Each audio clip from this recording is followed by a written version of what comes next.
रौनकपुर नाम के एक शहर में एक राजा रौनक सिंह का राज हुआ करता था।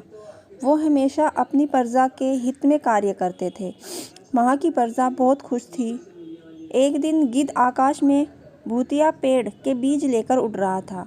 जैसे ही गिद्ध रौनकपुर पहुँचा तो उसके मुंह से एकदम बीज रौनकपुर के बीचों बीच गिर गया। बीज भूतिया था, इसलिए अगले ही दिन वो पौधा बन गया। वहाँ के स्थानीय निवासियों ने जब पौधे को देखा तो हैरान रह गए, क्योंकि पौधे का रंग बिल्कुल काला था। बाद में लोगों के आपस में चर्चा की और उन्हें कि ये पेड़ इतना पौधा कैसे बन गया, और यह समझना कि खेत में उगने वाली कोई घास पत्ती वनस्पति होगी। दूसरे दिन वो पौधा काफ़ी बड़ा हो गया। लोगों को और ज़्यादा चिंता हुई कि एक दिन में ये पौधा इतना बड़ा कैसे हो गया। होते होते वो पौधा तीसरे दिन पेड़ बन गया। समय बीता और लोग भी तेज़ी से बढ़ने वाले पौधे के बारे में सोच सोच कर परेशान हो रहे थे। वो इस मामले को राजा के पास लेकर गए। ऐसे जादुई पौधे का पता चलते ही राजा तुरंत उस जगह पर पहुंच गया। राजा को जैसे ही पता चला कि एक काले रंग का पौधा 3 दिन में पेड़ बन गया, तो उसे भी उस पेड़ को हैरानी से देखने लगा। राजा उस पेड़ के पास चौथे दिन पहुंचे थे और जब तक पेड़ और बड़ा हो चुका था, वो इतनी तेज़ी से फैला था कि किसी को यकीन नहीं हो रहा था कि यह इतना बड़ा कैसे हो गया।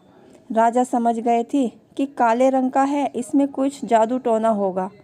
इसी बीच सोचते हुए राजा ने घोषणा कर दी कि जो इस पेड़ को ख़त्म करेगा उसे वो इनाम के तौर पर 1000 सोने के सिक्के देंगे। यही नहीं, राजा ने यहाँ तक कह दिया कि पेड़ को ख़त्म करने वाला व्यक्ति मेरी मृत्यु के बाद मेरी राजगद्दी पाने का हकदार भी बनेगा। इतनी बड़ी घोषणा सुनने के बाद हर कोई पेड़ को ख़त्म करने के लिए अपना दिमाग लगाने लगा। राजा के सारे चतुर मंत्रियों ने भी तरकीब लगाई, लेकिन पेड़ को कोई भी नष्ट नहीं कर पाया। किसी ने पेड़ के आसपास आग लगवाई तो एक मंत्री ने उस भूतिया पेड़ को हाथी से खिंचवाया, लेकिन पेड़ को कुछ भी नहीं हुआ। अब लोगों के मन में डर बैठ गया। उन्हें लगा कि पक्का यह ऐसा वैसा नहीं है, बल्कि कोई भूतिया पेड़ है। तभी गांव के एक समझदार व्यक्ति को राजा की घोषणा का पता लगता है। जानकारी मिलते ही वह व्यक्ति अपने गुरु के पास उस पेड़ के बारे में को रहस्य जानने के लिए पहुंच जाता है। गुरुजी ने अपनी ध्यान की शक्ति को एकत्र करके देखा और उससे पूछा, क्या तुम पेड़ को ख़त्म करना चाहते हो? समझदार व्यक्ति ने जवाब दिया, हाँ गुरुजी,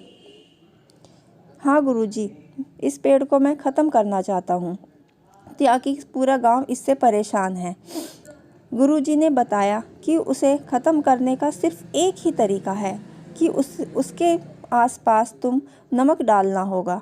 इस तरकीब के बारे में जानते ही उस व्यक्ति ने तेज़ी से राजा के पास पहुंचा और कहा कि इस पेड़ के आसपास आपको नमक डलवाना होगा। ऐसा करने पर ही यह पेड़ ख़त्म होगा। राजा ने अपने सैनिकों को ठीक ऐसा ही करने को कहा। सैनिकों ने मिलकर पेड़ के चारों ओर खूब सारा नमक डाल दिया।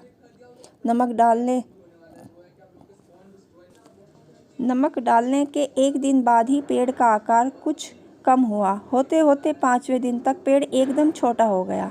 उसके बाद गलकर वो गायब ही हो गया। उस व्यक्ति की तरकीब काम कर गई और राजा ने खुश होकर उसे इनाम के तौर पर 1000 सोने की मोहरें दे दी और उसके बाद उसे एक पत्र भी दिया, जिसमें लिखा था कि उसकी मृत्यु के बाद वह राजगद्दी संभालेगा। और वो समझदार व्यक्ति खुश होकर अपने घर चला गया। दोस्तों, ऐसी कोई मुसीबत नहीं होती जिसका समाधान न किया जा सके।